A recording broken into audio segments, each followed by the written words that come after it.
j'aime pas les selfies en ce moment, ça me gonfle. Non mais je préfère manger. Puis on m'appelle. On t'appelle. Bah oui, on m'appelle. Bon allez, s'il te plaît, lance le jingle, ça vaudra mieux. Hein? Oh.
Eh bien coucou, désolé pour ma petite coupe un peu à l'arrache de week-end.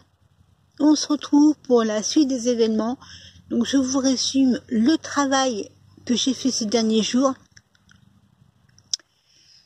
Comme vous avez vu en intro, j'ai pas mal bossé au niveau des tapisseries. J'en ai encore pas mal à faire.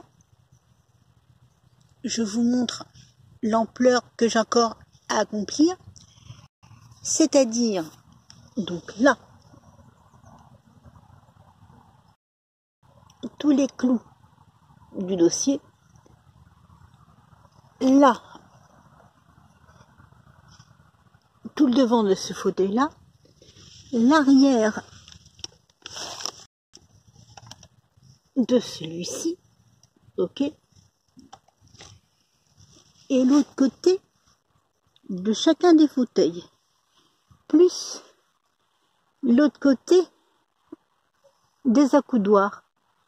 Donc celui-ci est en partie fait, donc vous pouvez constater, et celui-là, je vais le faire pratiquement en intégralité, plus les deux autres. Je suis pas vraiment au bout de mes peines. Maintenant, on va regarder un petit détail, qui est l'assise. Ce qui m'attend une fois que j'aurai retiré tous les clous. Et là, je vous assure, je vais m'amuser. Enfin, je vais m'amuser. J'ai voulu aussi, hein. Bon. C'est vrai, quoi. C'est ça. Et cette partie-là, là.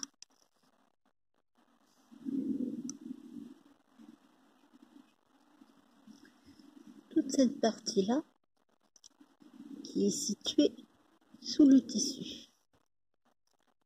Et sous ce petit truc-là, qui allait être encore, ouais, à peu près propre.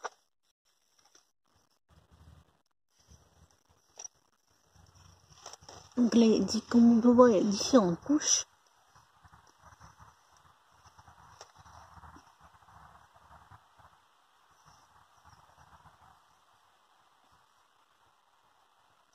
Je sais pas si vous voyez bien les différentes couches qu'il peut y avoir. Celle-ci.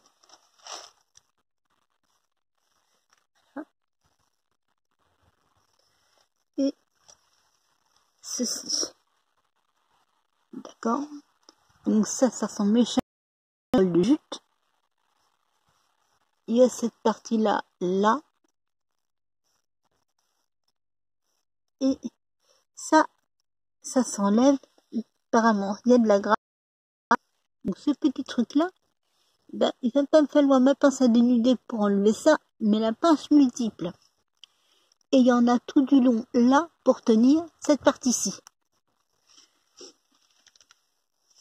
D'accord? Ceci, ça vaut également là. À mon avis, là également, et sur l'autre dossier. Mais ça fera l'objet des prochains épisodes. Pour l'instant, je continue. Enfin, je finis ma petite infusion. Je continue d'enlever les clous, de faire donc ce que j'avais commencé de faire là, c'est-à-dire de poncer, de décaper tout le meuble. Ce que je vais devoir également faire une fois que j'aurai enlevé l'assise, qu'il n'y aura plus que les montants fauteuils, ceci pour chacun d'eux, c'est passer un bon coup de papier de verre. Ah, pas moyen d'utiliser un tapant, non. Là, c'est papier de verre ou papier de verre. Il n'y a pas 50 000 solutions. Ce à la vôtre, une petite infusion détox. Ouais, est-ce que c'est l'éléphant, il me semble pas. Ouais. Ah non, c'est jardin bio. À la vôtre.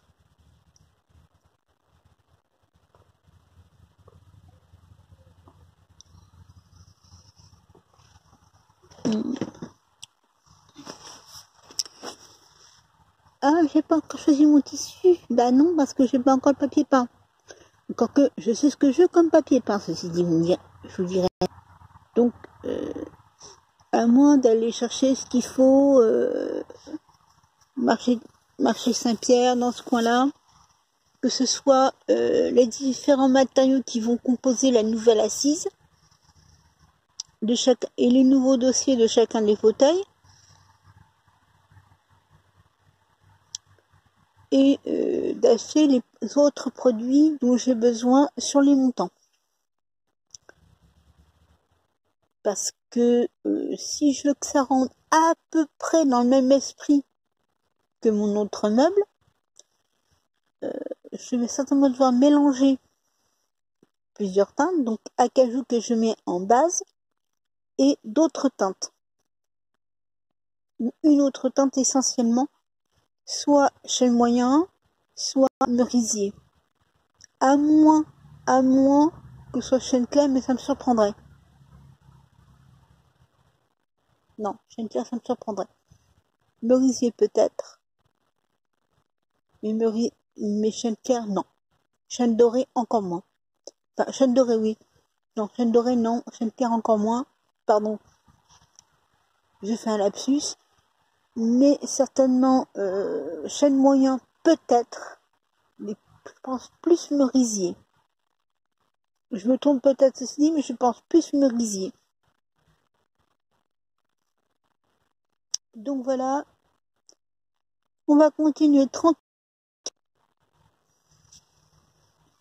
d'enlever ces petits clous, d'accord. Et je vais vous expliquer là, précisément en détail, comment on fait pour enlever ces petits clous avec simplement un tournevis plat et une pince à dénuder. Je vous explique déjà le pourquoi le tournevis. Le tournevis, moi c'est un tournevis aimanté que j'ai. Donc le tournevis, vous le placez là. Voilà, il y a un tout petit trou là.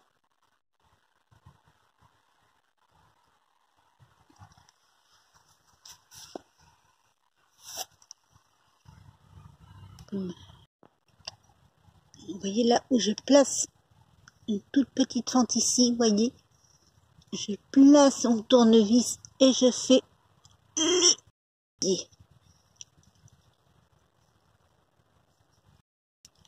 Éventuellement, tourne avec pour élargir le trou. Vous voyez mieux, voilà comme c'est.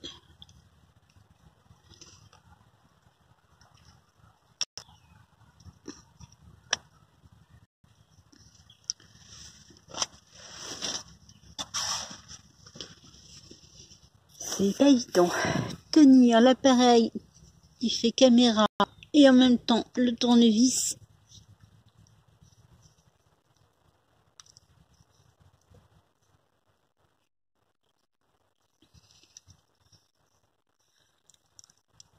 Voilà. Vous voyez bien. Vous voyez maintenant le trou s'est élargi.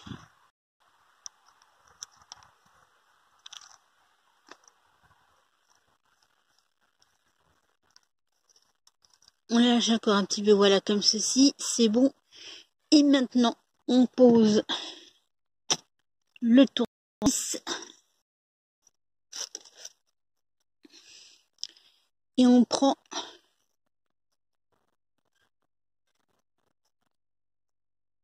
sa pince à dénuder.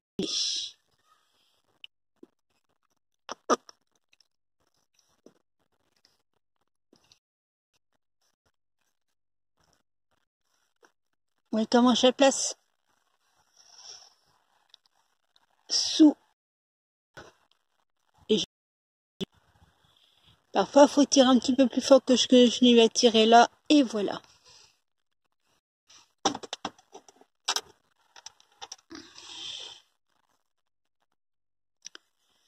Je remonte encore au deuxième. Enfin, au clou suivant. Allez, c'est reparti. Désolée.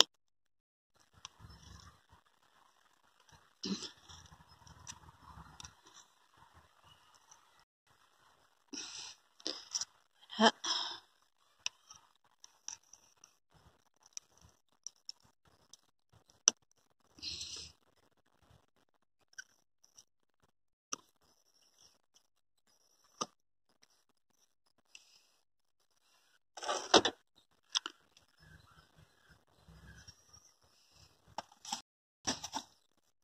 Et là, on prend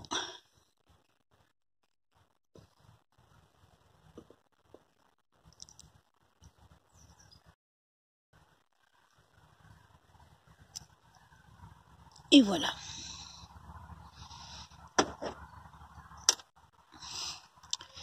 Faut bien voir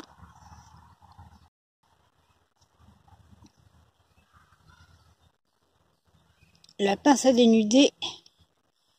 Donc voilà l'épaisseur qu'il y a là. Vous voyez? Donc ça, quand vous retirez votre clou, il faut bien faire attention à ce détail. Vous faites le lien avec votre tournevis, bien faire attention à ça.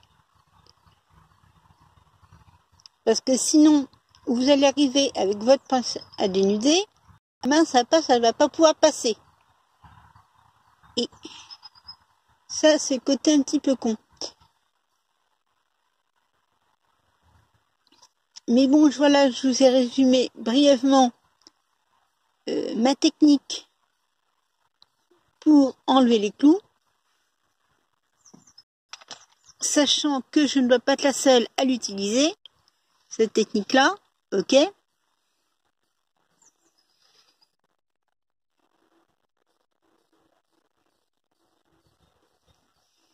Un petit peu. Bon, allez.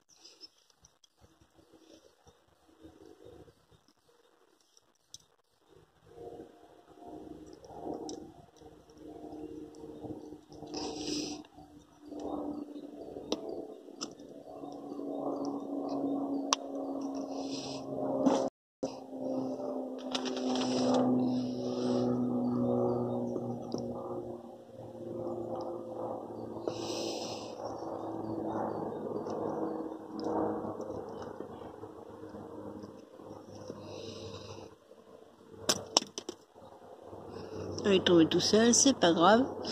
Ça, c'est des choses qui arrivent régulièrement quand vous faites cette partie-là du boulot.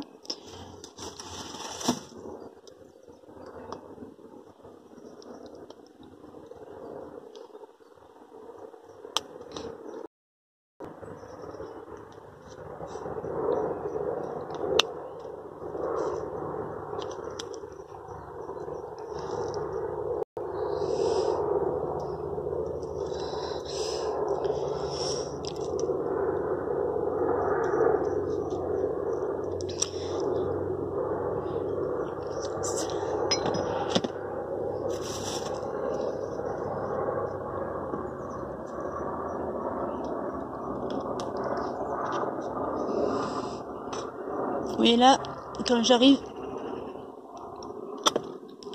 eh ben oui, je vise un petit peu trop court. Et l'espace là, il est trop court. Il est pas assez large.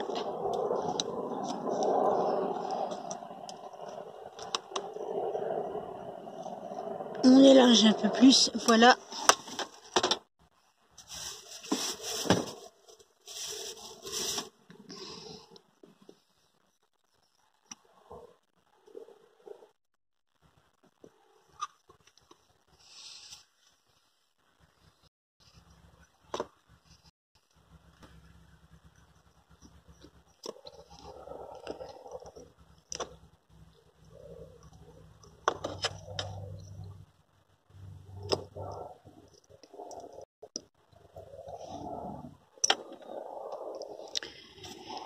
Hop. Donc voilà comment on s'y prend. Je vais montrer brièvement dans l'épisode 3, et bien là dans l'épisode 4, vous voyez précisément en détail comment on fait pour retirer les clous de tapisserie. Enfin comment moi je m'y prends. Ceci dit, c'est pas la méthode classique pour ce type de travail. Ben non, c'est pas la méthode classique parce que généralement un tapissier restaurateur de meubles, donc voilà, utilise une espèce de pied de biche. Donc ça ressemble à l'un des côtés de ma pince, 1, 2, 3, 4, de ma pince à dénuder, voilà, mais c'est beaucoup plus fin. Il y a 2 petites dents tout pareil, il y en a 2 dents tout pareil, d'un seul côté, et c'est beaucoup plus fin. C'est-à-dire que quand vous passez sous le clou pour l'enlever, ça va passer bien plus facilement. Alors que moi, faut d'abord que j'y aille avec mon tournevis. Voilà. Donc, j'ai résumé pour aujourd'hui, eh bien, le travail de ces prochains jours. Bon, la méthode pour décaper avec le produit décapant, je doute que ce soit bien compliqué. Mais j'ai encore pas mal à faire dessus avec ce produit et le papier de verre. Mais je pense qu'on peut revoir ça ultérieurement. Là, cette technique-là, donc au niveau pour retirer les clous de tapisserie, c'est quand même ce qui fait un peu peur à qui, comme moi, débute, n'a jamais fait de rénovation de meubles de sa vie, de rénovation de fauteuil ancien de sa vie. C'est ce qui fiche un peu la trouille. Comment je vais faire? Non, mais je vais pas le faire, ça sera mieux. On m'y connaisse, ils savent le faire. Sauf que, quelqu'un qui a, comme moi, pas trop de sous, ben, on sera tous d'accord, l'huile de coude, elle coûte moins cher que de le faire. Parce que l'huile de coude, c'est gratuit. Ça, ma tante antiquaire, 16,90. Mon produit, là, le flacon que vous voyez, donc de décapant pour bois, 7 € dépouillé, je crois presque 7-8 €. Le tout chez le roi Merlin. D'accord? Je vous résume. J'ai encore d'autres choses à acheter au niveau produit pour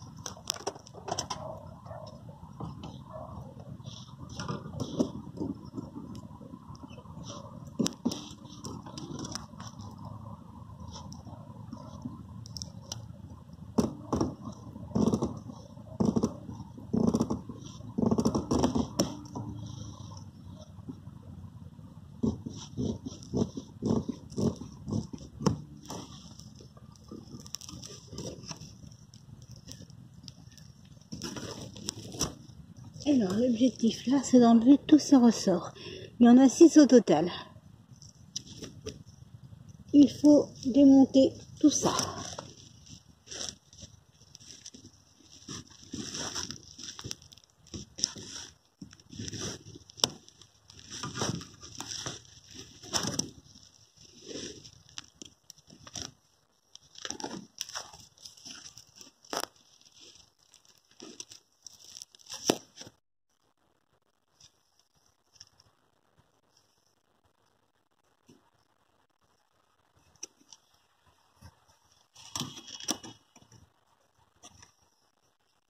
Je m'appelle le ciseau, mais pourquoi je prends mon tunnel? Je plus sûr que le ciseau est bien.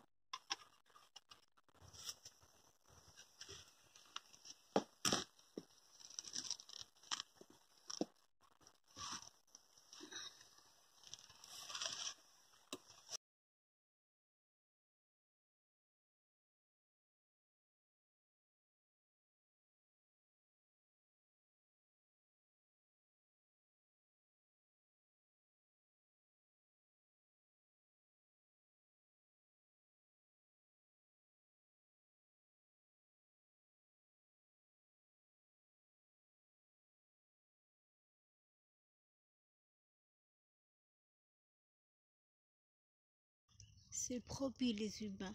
Ont du peine à vous tenir de l'évolution de ma santé. Et à toutes, portez-vous bien.